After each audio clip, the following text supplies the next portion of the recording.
দোস্ত কেমন আছিস? আরে দোস্ত, তুই কেমন আছিস? ভালো। My lovely wife. গল্প তুমি ইলিশটা নাও।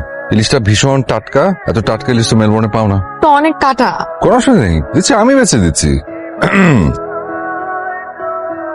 দাদা, আপনাদের বিয়ে হলো কতদিন হয়েছে? 2 বছর।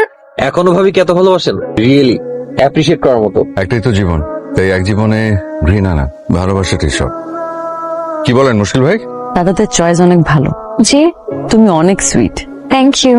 আচ্ছা, ও তোমার সাথে ওর পাস্ট শেয়ার করে না? হ্যাঁ করে তো, কি বলে? সবকিছু বলে। রিলেশনশিপ নিয়ে কি বলে? সাদাত একটা মেয়েকে না অনেক ভালোবাসতো, মেয়েটা নাকি ওর হৃদয় ভেঙেছে। এই কথা বলছে? শোনো, ছেলেরা মেয়েদেরকে এরকম অনেক কিছু বানিয়ে বলে, একটু বিলিভ করতে হয় না। সাদাত আমাকে কখনোই মিথ্যা কথা বলে না, সবসময় সত্যি বলে। সাদাত তো ভালো একজন মানুষ, তার থেকেও ভালো হাজব্যান্ড আমি ওর মতন একটা মানুষ লাইফে পেয়েছি। I am so lucky. দাদা তো অনেক লাকি, তোমার মতো একটা লক্ষ্মী বউ পেয়েছে।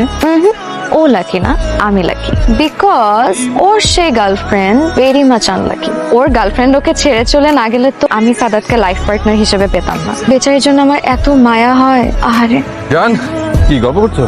আচ্ছা শোনো, রাত তো অনেক হলো, চলো আমরা ঘুমিয়ে পড়ি, কাল সকাল সকাল উঠতে হবে, আবার কত লম্বা একটা জার্নি। তাছাড়া মুশকিল ভাইয়েরও সকালবেলা অফিস আছে।